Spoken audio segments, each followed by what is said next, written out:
There is a difference between bhojan and bhakshan. पशु भक्षण करते हैं, हम भोजन करते हैं. So when you have a प्रार्थना, there is a sense of reverence. You are like not like bhakshan. It is like bhojan. When you are less impulsive, when you are self-restrained, then only you can enjoy. Music is music only because with some restraint, it is being kind of. Welcome everyone to another episode of The Overcorrection. Today we are in studio with the team from Dharmawiki. Something as small as how your plate is laid out and the order in which your food is kept on the plate. The doctor advised that if you want to eat a sweet, eat it before you eat the lunch, like in the beginning. And if you actually see kele ke paan mein, the way they serve it, they always give you the sweet first a little bit in the beginning. That's how they start it. It's inherent. If somebody comes to the Hindu tradition, first thing we will ask is कि यार क्यों change करना है? Be a good Christian ना. अगर तुमको कृष्णा अच्छे लगते हैं कि उनकी फोटो बगल में लो, Krishna won't mind being sitting besides Christ. Buddhism has also been described in some ways as an atheistic religion. Talk about God. They say that there is no point in talking about God. You just vipassana, observe your breath and things will happen to you. Dharma is amenable to change. It changes over the time. Yuga change, dharmas change. What is the one book for Hinduism? You can't answer that, right? There is no one book. So guys, this is part 2 of our episode with the team from Dharmawiki. And if you've seen the first episode, well, you're in for a treat for the second part. If you've not seen the first episode, you can watch this episode on its own, or you can go back and watch that first for a little more context. Either way, you're in for a treat. And I think that's all I'll say for now. Please enjoy this episode. And just like to make like connections to like say music, I happen to know this only in a Western context, but I am sure there is teaching about this in the Indian context where from the time like right, Plato's The Republic, right, like which, you know, I will have read that but not read the Arthashastra. Yeah. They prescribe certain music, modes of music, which, hey, don't play these to the public, they will cause general unrest. You know, I will play these modes at times. Hey, if you want to stir rebellion, play something in C# minor or something like that. It's an awful key. And so, is there some prescription in Indian literature about music? I just wanted to ask. So, in this context, I would like to more explore how, instead of looking at these different fields, so to say, as we call today, as mathematics or music and their application today and how they can benefit us today as separate fields, rather than looking at them as separate fields, you look at them how they've evolved from a one whole. So let's take music. Why are we thinking about music therapy now, right? Why is it a fad now, and why are people wanting to explore that more and more? The reason lies in its origin. Where did music originate in our Indian ethos? It started right from the Vedas, right? The Vedic chant, if you have heard, like in has, so it has 3 intonations. They say, you know, you hear any Vedic chant, it has 3 intonations, Udatta, Anudatta, Swarita, etc. they call it. And from that 3, the intonations become 5. From that 5, the intonations become 7. That leads to the Saptaswaras. If you see certain descriptions about these Saptaswaras, each of the swaras tonality is described to be equal to a specific bird or an animal's cry, like Rishabha, the bull, right? The peacock, right? So that's so much of environmental awareness. I have always wondered. I asked all my, you know, musician friends in the West where I learned more traditional music theory. Hey, why is it 440 hertz and not 442? Why can't I increase every pitch, like your middle C is like 440 hertz or something?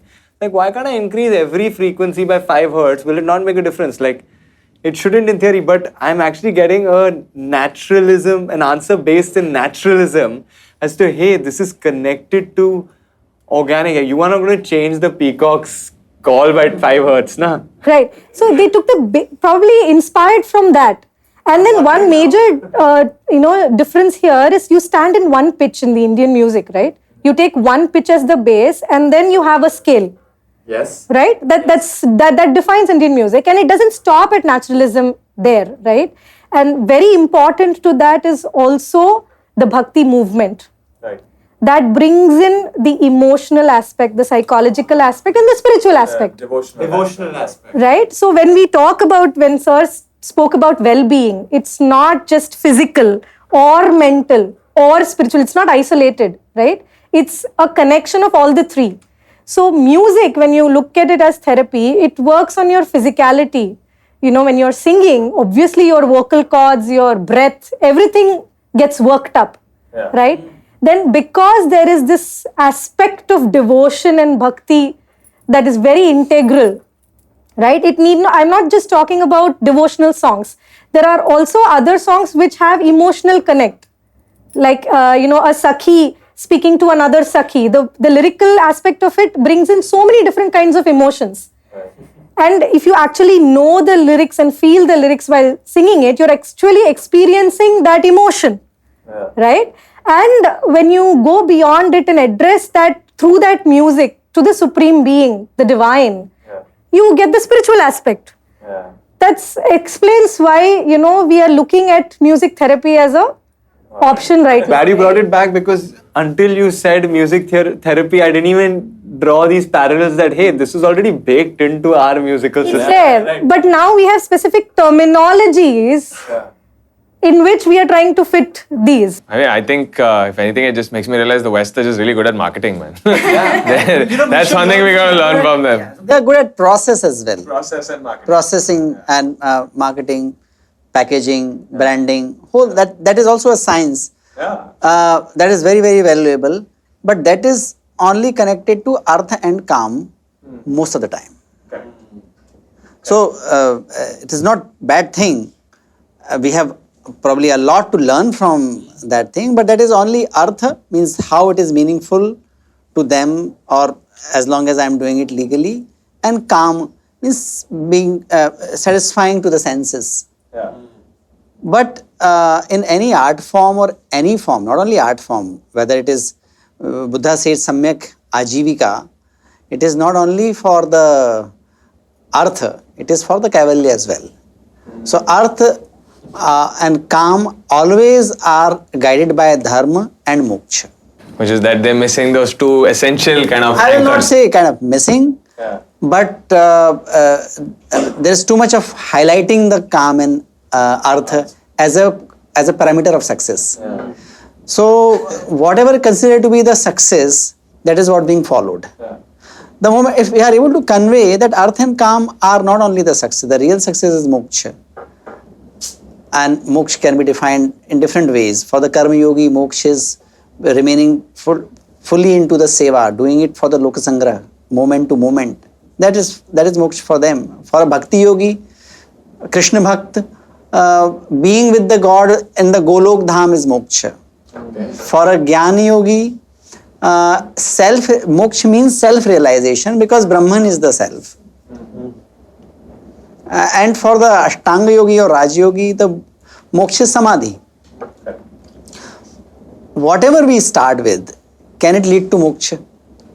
That is the criteria which is given the dharma, which gives the dharma.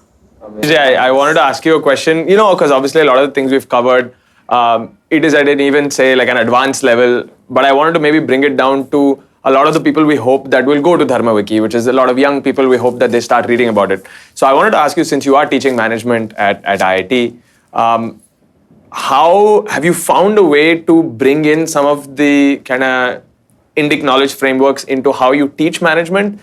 Do you find the students receptive? And I'm asking this only because these days students in colleges, whether it's in the US or here, seem to be more caught up with your wokeisms and things like that. So are those two again at odds with each other? The young and what they want to study and what you can offer them? Actually, instead of saying dharmic perspective being brought to the management, I will say management is evolving towards being more dharmic. That's what I'm observing in last one. I did MBA in 99, so it's like about 25 years. What I studied at that time in management, what are the most prominent theories at that time, they have actually changed. So in 2012, our school is probably amongst the first in the premium business school, which included self-awareness and relating with world as a core course. And we included yoga-based practices, journaling, combined with the positive psychology, interventions, gratitude, mind mapping, leadership profiling, satsang. three people, that is called leadership profiling. Three people do the swadhyay about each other using structured questionnaires, giving the advice to each other. All this was kind of in 2012 was included. You in have the to like sneak it in with these English words in a way, like for it to fit into the curriculum in a way that didn't feel too different from what was before. Because all the words you said to me, I'm guessing are not the best translations of some of the concepts that are standing behind them. Yes, the swadhyay is the correct word. That's the first time, only in the end you got to the one, but I saw a lot of words before that which were very US management textbooky. Yes. So it has reached to there. So we have to start from where, which is like mostly most marketed things. Yes. At the end of the course, people probably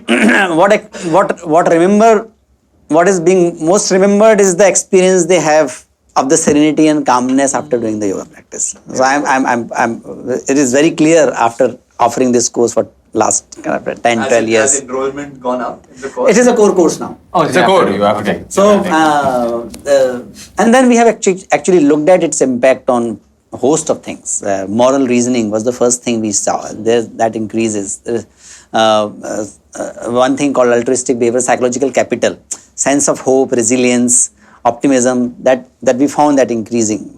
Batch after batch. Flourishing is the very popular positive psychological construct, which is a combination of meaning, positive emotions, relationships, sense of achievement, increasing. Creative problem solving, increasing. Recently, we have found responsible decision making very clearly increasing. Wow.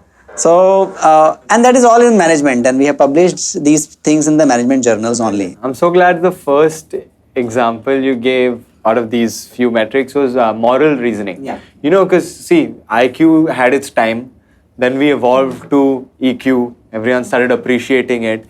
But there's another quotient that people have been talking about, it's your moral quotient. Yes.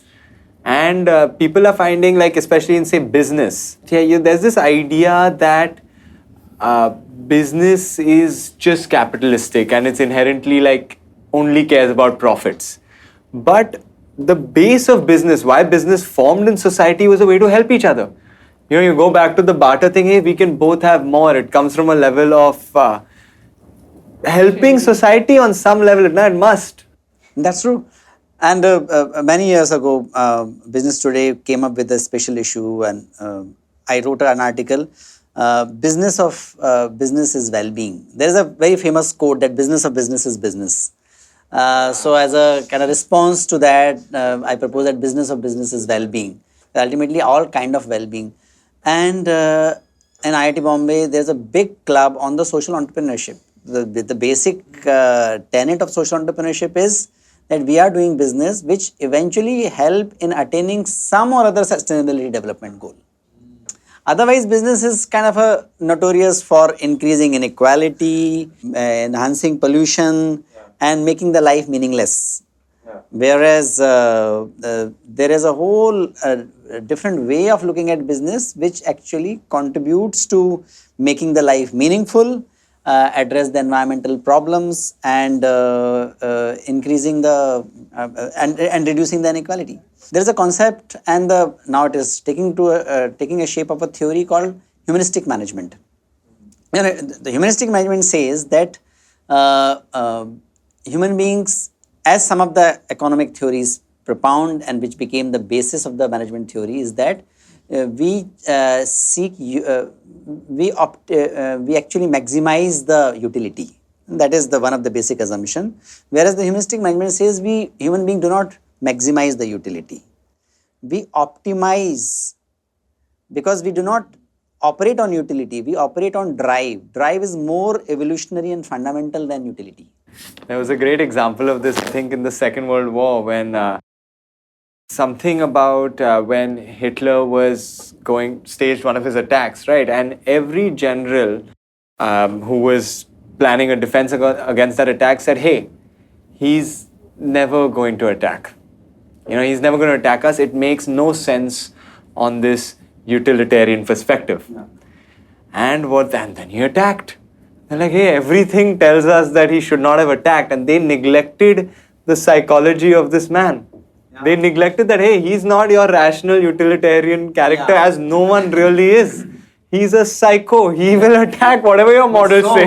So in the humanistic management perspective, it is called drive to possess and drive to live, drive to belong, and drive to find meaning and our place in the existing. Probably, if from a humanistic perspective, he was not optimizing, actually maximizing on the drive to possess. Yeah, exactly. Some factor that they read differently. I was going to ask you something though, Ashish. You mentioned a few words, sustainability, not seeking ruthless pursuit of profit, balance. This is something that anyone who is interested in being woke would be happy with. So is this at odds with what we're saying today? Like, how do you see this playing out on campus?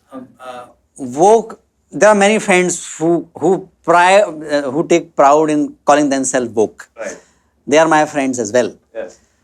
My only disagreement with wokeism is that it has taken the notion of freedom to the extent where it has forgotten the existential harmony. So no problem with individual freedom. But you've just heard from the Anurag ji how the time is connected to the ritus. Ritus are connected to the to our life systems. They have to be taken into account in our dincharya, administrative process, governance process. When there is so much harmony possible, and that will be kind of a joyful. No well-being is possible without harmony. Can you imagine harmony without harmony? Can you imagine well-being without harmony? No. So then freedom cannot be the absolute thing. So I'm not saying we need to be conscious of the limits of the freedom, and what can be the harmony. Always finding critical theory is good.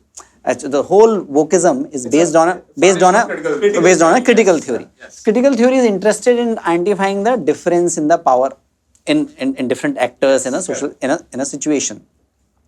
Is there only struggle happening in the society? There is a lot of harmony also happening in the society. Yeah. So we as a management thinker, we owe a lot to the critical thinkers, because they are the one who pointed out the what is actually happening, or the possibility of exploitation, or the ruthless pursuit of kind of profit. Yeah. But what about the culture? What about the sacredness? Yeah. On the name of critical theory, if you, what Raju Malhotra ji say, invade the sacred, isn't it actually breaching your own values of freedom? And the freedom is not only about the physical, it is not only about the social. What about the spiritual? And so that's where the limitation of the kind of a wokeism comes. And whenever we disjoin things from the sacred and the spiritual, we don't know how to curtail. This whole thinking is beautifully summarized at the very, very mundane and worldly level in the very popular shloka of Chanakya, the Arthashastra. What he says is that Sukhasya Moolam Dharma, Dharmasya Moolam Artha, Arthasya Moolam Rajyam, Rajyasya Moolam Indriya Jaya. Indriya Jaya. I'll tell. So, what is the mool of Sukha? What is the happiness, contentment? Mool of that is not consumption. It is Sukha. Whole well-being literature is saying that without self-regulation, no sense of happiness. Not possible. Not possible. I mean, addiction psychiatrists will tell you this exact same thing, right? Yeah. Sukhasya Moolam. Dharmasya Moolam Artha. You need, for Dharma, Dharma can only be alive when it is meaningful. So it is not illogical. So Dharma, that's where it is very different from dogma and rituals. Just do it because Dharma says it. Dharma never says this. Dharma says this so that it is meaningful. So meaning is not only individualistic, it is actually collective. Arthasya Moolam Rajyam. For meaning which includes prosperity, the source is the Raj, the governance. When the governance system is good, then only wealth creation can happen. And Rajasya Moolam Indriya Jaya. Raj is possible only when people are self-controlled. What makes a human being to a citizen is nothing but Indriya Jaya. self-control. In certain way, we need to control ourselves. So are you talking here now in this quote, are you talking about hedonism? Are you talking about governance? Are you talking about self-regulation? But it's all kind of integrated into this. Indriya jayasya moolam vinaya. Indriya jayasya moolam is not suppression by others. It is vinaya. Vinaya is translated as humility. I am willing to consider others and can put forth the collective well-being ahead of my individual pleasure pursuit. That is Vinaya, and Vinayasya moolam Vriddhopaseva. Vriddhopaseva is, we have, in our culture, there are three types of Vriddha. One is Gyan Vriddha. Most basic is Vayo Vriddha. We are growing up, so we are Vriddha. Gyan Vriddha, knowing, by knowing, which includes, and Tapo Vriddha. Then you have done some sadhana as well. So, Vinaya can come only when you offer the service to the Vriddha. Because that makes you humble. Oh my God, this person has done so much. What am I good for? Constantly putting up in a situation where I have opportunity to serve the Vriddha. Not only Vayo Vriddha, but Gyan. Because that is the only way to attain knowledge. So the Indriya Jaya, humility, freedom, wealth creation, this is all very well connected. We need to kind of articulate in a language which is understood. Go to dharmawiki.org to know more. अल्पश्च कालः बहुला च विद्या. समय कम है, विद्याएं बहुत है. आज के समय में कोई भी अध्ययन आदि के लिए जाते हैं, 25, 28, 30 उम्र तक अध्ययन करते हैं, तब एक जॉब वगैरह पा पाते हैं. तो हमारी सांस्कृतिक जो परंपरा रही है, जैसे सर ने अभी बताया, दर्शन शास्त्र आदि, योग शास्त्र आदि, ये हम कैसे अध्ययन कर सकते हैं इतने सीमित समय में. एक 80 साल 100 साल की उम्र है, 30 साल हमारा अपने जीविका के लिए अध्ययन करने में चला गया. तो जो सारभूत है उसको ग्रहण करना चाहिए. सार कहाँ मिलेगा? धर्माविकी पे. Also, when you were speaking to sir about so many words that we are using now, and then we came to the word Swadhyay. When will this cycle change? Right? It needs to start from the beginning of education, the K-12. So, and that is happening now. We are seeing the positive changes. The NEP 2020 is recommending what we call as IKS or Indian Knowledge Systems. And where do you refer to? Dharmawiki.org. And I think it's maybe even on a, to say pre-K, pre-K, people are losing the flair of the language. It needs to fall on children's ears at an early age. We think we can only learn one language. I now personally, through people I've been talking to about this, kids can learn 5 languages well, and it's not some special kid that can do that. That is the reason why in our early Gurukula education systems, we catch them young. So children are taught like rote. They are, they are just taught to memorize, which was totally condemned by other systems of education. But this gives us an advantage because it keeps running in the background in his mind. He learns to, as he goes to the next step, he learns to evaluate it, analyze it. He learns to think more about it and come up with new solutions, use it creatively. So this is how creativity started, and psychological development is much more in the first 7 years. So samskaras are all within that 7 years, to be very honest. The Upanayana samskaras. Till the 7 years. Upanayana. Yeah. Wow. So almost all the sanskaras are pertaining to the growth of the child only. And that is how they have already inculcated it into our daily activity, our daily living. The Jivan Vidhana itself has all these along with it. It's not a festivity or something to be done as a ritual. Maybe something as small as how your plate is laid out and the order in which your food is kept on the plate. Now, you may be taught that as like, oh, you just have to do this as a rule, but there's a science to its placement, and kids will absorb that as they see it day after day or something. Recently, the doctor advised that if you want to eat a sweet, eat it before you eat the lunch, like in the beginning. And if you actually see kele ke paan mein, the way they serve it, they always give you the sweet first in little bit in the beginning. That's how they start it. It's inherent. Little bit, huh? I think that is the most important thing people don't understand. You'll say eat the sweet first. Now people are like, pastry full pehle khaunga. That's why for proteins, you eat the dal and all. Yeah, so that your actually, so this digestive will be system probably like from a health point of view, I can probably attest. A little sweet will probably stimulate your stomach, not fill it up. It will stimulate it. Then you want to go for your proteins and your fats, and then probably if you want to have a larger piece of sweet. So even in this, it will be even more detailed. And this whole thing is Adi Bhautik. I thought my brain is Adi. There is also Adi Daivik. The other two layers to this. Yes, Adi Daivik. When you put up, there is a difference between bhojan and bhakshan. पशु भक्षण करते हैं, हम भोजन करते हैं. धर्माविकी पे आप जाएंगे, how many 16 characters, 13. Yeah. आहार विधि, आहार विधि. Kanagoli has developed this article. What are the things to be taken care of? I think 13 or 14 things are taken care of. That makes bhakshan into bhojan, which includes prarthana. So when you have a prarthana, there is a sense of reverence. You are like, not like bhakshan. It is like bhojan. The moment then you will be less impulsive. Then you can, when you are less impulsive, when you are self-restrained, then only you can enjoy. Music is music only because with some restraint, it is being kind of instrument. I've been fascinated by this since you mentioned bhojana versus bhakshan. This fascination about like what makes us unique as humans versus animals. And I always heard this joke somewhere. I think it was it was on a commentary in the Viveka Chodamani, where it's like, hey, there are all these phrases in Marathi, like my grandmother said, "Gadva sarka noko vagus," right? It's a recognition of the fact that, hey, you're a human.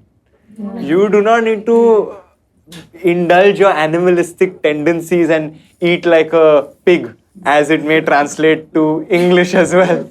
Yeah, and this is also proved scientifically because if you see the mantra chanting, like achamana that we do, sprinkling of water, and why do we use that water to do achaman and sprinkle? So when we have already done some mantra chanting, that is being picked up by these elemental things like water, solid substances, and that when it goes into your body, it plays the role of bringing about that shitalatvam, pavanatvam, whatever sanctity and sacredness that we attribute to food or any other thing in that matter, it kind of brings around and it develops the body in that manner. We're getting all the levels. Now we're coming back to the top level again.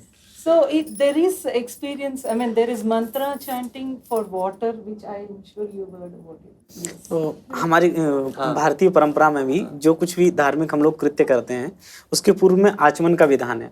आचमन जलपान करना. तो आपने lunar बोले तो चंद्रमा, lunatic चंद्र से संबंधित मानसिक अनारोग्य. चंद्रमा जल का स्वामी है, जल तत्व का. यदि जो व्यक्ति हम लोग जल घंटे आधे घंटे में पान करता है तो उसको कभी भी मानसिक अनारोग्य नहीं हो सकता है. तो हमारे यहाँ कोई भी कृत्य धार्मिक होते थे तो उसमें पूर्व में आचमन करके फिर उस कृत्य का प्रारंभ किया जाता था. Let the mind settle. तो अभी NEP में बहुत अच्छी बात है. And actually we were kind of advocating for that. Along with the learning objectives, have some input on the inculcating the quality of mind. And actually this concept is now included in the modern course curriculum. कि हमारे यहाँ learning के अलावा quality of mind पे भी बहुत emphasis था. Preparing the mind is as important as making people to learn. And in the age of AI, lot of processing, conceptualization, concepts, memorization, everything is most of these things is being taken care of. Probably now we need to go back to what Yoga Sutra of Patanjali said, that there are 4 qualities of mind: Chipta, Vikchipta, Ekagra, Niruddha.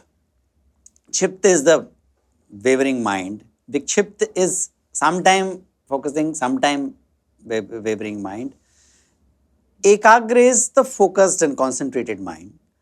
Niruddha is the mastered mind, the mind which is being mastered. You want it to work, it will work. If you want it to rest, it will rest.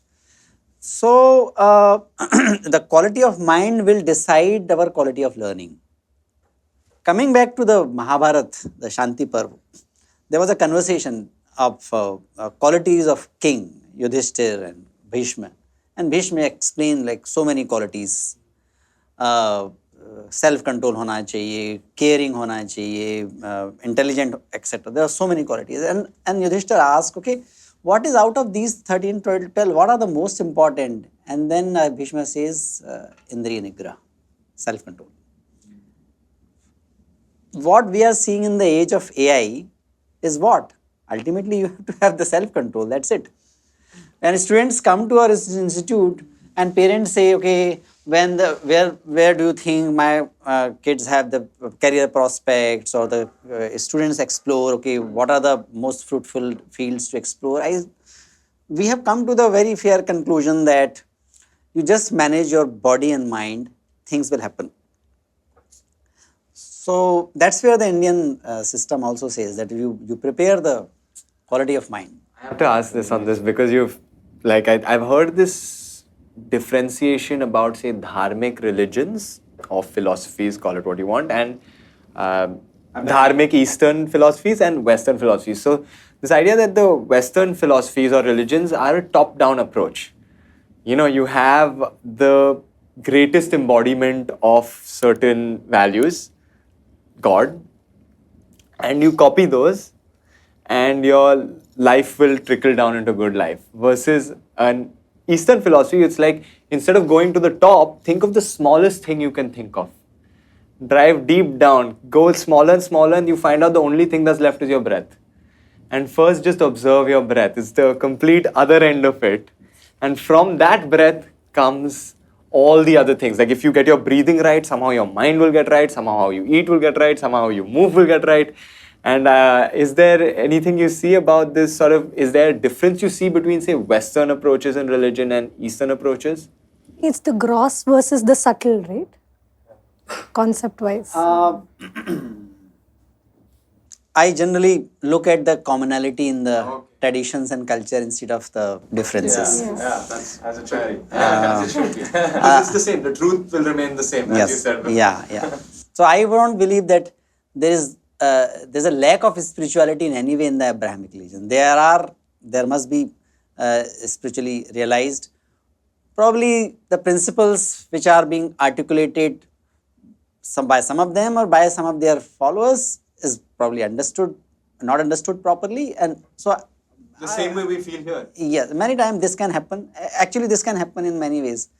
But when a system becomes closed, it is huge problem. General monotheistic is synonymous with a closed system. Ultimately, if you go, if somebody wants to come to the Dharmic tradition, he has a lot of things. If he goes to Buddhism, he can go to Theravada Buddhism, he can go to Tibetan Buddhism, he can go to Goenkaji's Vipassana and still can do the Shiv Puja. All that is very flexible. If somebody comes to the Hindu tradition, first thing we will ask is कि यार क्यों change करना है? Be a good Christian ना.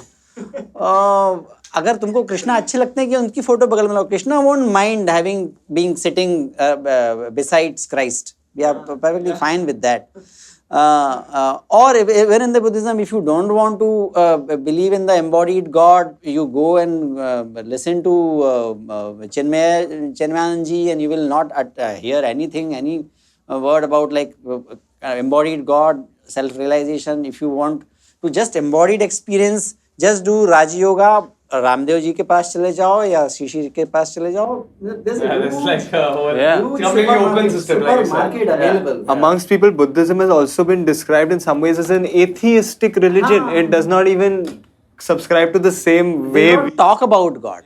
They say that there's no point in talking about God. You just vipassana, observe your breath, and things will happen to you. And that is more important. If you talk about it without having any sense, real sense of it, is meaningless. Develop a sense of it, and then you will realize, okay, whatever is there, you are honest, whatever you are experiencing, you are conveying. So with respect to change, Dharma is amenable to change. It changes over the time. Yuga change, Dharmas change. But when you come to these Abrahamic religions, There is one book, one God. What is said is what is said, and it has to be followed. If you don't follow it, there is no scope for adaptation. But at the same time, there are 107 schools in Christianity. Yeah, Exactly. they do try. They do try. They do try and But, adapt it, and it has just adapted as- also. But then at the fundamental tenet level, that declaration that there can be multiple interpretation. That is the that is what's different. That's what keeps it open versus closed system. What is the one book for Hinduism? You can't answer that, right? There is no one book. And also, the books that are written, for example, the Shrutis versus the Smritis. So the Vedas are eternal, right? The knowledge is termed as eternal. But the Smritis, that is the codes of conduct or directions for the personal, interpersonal, or environmental consciousness, whatever you call it, law, justice, that kept changing with time. So there is one Smriti for a particular yuga, there is another Smriti for a particular yuga. So they kept writing the Smritis. So I think this will be a good distinction of the Eastern and the Western. Abrahamic is better to be. In the West also there were paganism. Yes. वो जिसको उन्होंने पूरी तरह से खत्म करके उसके ऊपर मतलब कंक्रीट कर दिया. So I think this is a good distinction. Shruti and Smriti. There are certain core fundamental things like there is non-dual, became multiple. There is micro and macro, that is a reflection of each other. Yeah, some of the very fundamental things. Whereas what to behave, that is given in the Smriti. Also, all the Western terms like monism, monotheism, polytheism, all of it is there in the Indian philosophy and the practice of Hinduism, right? It's not one. All of it is there. That's... Yeah, we don't want to be boxed in by that. Yeah, so it's not like Hinduism is not equal to monism, it's not equal to monotheism, it's not equal to polytheism. In short, there is something for everyone. Dharmawiki.org. Everyone for what? Everyone to grow. Yeah. Progress. Earth and calm, enlightened by Dharma, earth and calm, enlightened by Dharma, moving towards moksha. Dharma moolau hi artha kamau. As long as it's in the foundation of Dharma, and whichever stage of life you are in, you can pick up from there and grow. जैसे सतयुग में तप की प्रधानता, त्रेता युग यज्ञ की प्रधानता, युग के आधार पर कर्मों में परिवर्तन हुआ. तो हमारे जो धर्मशास्त्र हैं वो भी युग के कालक्रम के आधार पर, जैसे सतयुग में मनु स्मृति, सभी ने नाम सुना होगा, प्रचलित है. तो मनु का मत सतयुग में अत्यधिक प्रचलित था, मान्य था, वही सिद्धांत. कृतेतु मानवम प्रोक्तम, त्रेतायाम बादरायण. त्रेता युग आया तो वेदव्यास, बादरायण जो हुए व्यास जी, उनका मत प्रचलित हुआ, व्यास स्मृति. उन्होंने जो अपना बताया वो आचार, धर्मशास्त्र आचरण में पालन हुआ. वैसे द्वापर युग आया तो शंख लिखित करके आचार्य हुए, उनकी स्मृति है, वो परिपालन में. अब कलयुग में पराशर स्मृति, कलौ पराशर मतम, कलयुग में पराशर ऋषि का मत मान्य है. अब मनुस्मृति में ये बात कही गई है, उसको ला करके ये विपरीत है ऐसा. हाँ, जबकि हमारे यहाँ क्या था, वो सतयुग में उस चीज को मान्यता दी गई थी, कलिकाल के लिए नहीं है. तो पूर्ति से अध्ययन नहीं होता है, शास्त्र क्या कहते हैं, क्या मत हैं, एक टॉपिक पकड़ करके आप एक एग्जांपल स्त्री धर्म से उसको, स्त्री धन से उसको, जैसे अन्य युगों में स्त्रियों गृहिणी स्वरूप गृह कार्य आदि करना, कलिकाल में वर्तमान के समय में वो कृत्य आजीविका के लिए जॉब आदि कर सकती हैं. उसके द्वारा वो जो धन का अर्जन करेंगी वो उनका स्वयं का अधिकार होगा. वो उनको विवाह के उपरांत में जो धन दिया जाएगा, जॉब आदि के माध्यम से जो धन कमाएंगी, उस पर उनका स्वयं का अधिकार है. वो यदि देना चाहें तो दे सकती हैं आप, हम उनके पति हैं हम उसको ले लेंगे, तो ये नहीं। ये पराशर ये पराशर तो ऐसा। और मनुस्मृति में स्त्रियों को बाहर काम करने जाना है, इस बारे में भी कोई बहुत डिक्लेरेशन नहीं। मनु विपरीता या स्मृति सन प्रसज्यते, ये स्मृतियों का क्रम भी क्या है।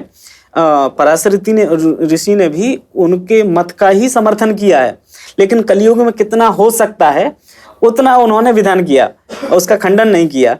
तो धर्मशास्त्र भी एक दूसरे के विपरीत नहीं जाते हैं, लेकिन युग के आधार पर कितना पॉसिबल है उतना। adaptable. Yeah, look, feminism did not originate in college campuses in the US in 1960s, guys. Come on, we've got a millennia. Okay, you know, guys, I think this has been superb. I mean, I could do this I think all my day. favorite episode. We 100%. Really, Once more time, if we've not done it enough, dharmawiki.org, guys. Okay, please check it out. It will. Some things might surprise you. Things are not made very clickbaity there, which is what I liked. You know, there might be a temptation to be very clickbaity there, but I think y'all are doing a really good job of fighting that. Like, you know, if you want to come learn here, learn properly. Yeah. So spend that time.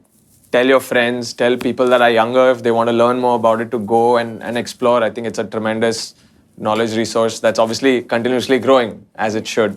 And it's a community, people who want to contribute. Please, why don't y'all... And for it to grow further, I think we have a call out to everyone who is working in this field of Indian knowledge systems to please come forward, join this movement. It is a Jnana Yagya, as we all call it. So we invite contributors, scholars, researchers, students, teachers, everybody who is working in this field of Indian knowledge system. It's a platform for all of us to build together, for posterity. And we are looking forward to more and more contributors joining us and building this, one-stop portal for IKS for the betterment of our posterity, of the posterity of the world. So. Of the world. This is not for anyone in particular. It's for everyone. It's for the world. It's not for India. So guys, thank you so much. Guys, this is the overcorrection. We are going to be putting links to where people can reach out to contribute, where they can reach out to find more. All of this will be in the description. And as always, please like, share, subscribe. That helps us do more of this. Yeah, this is the overcorrection. Thank you for watching. Cut.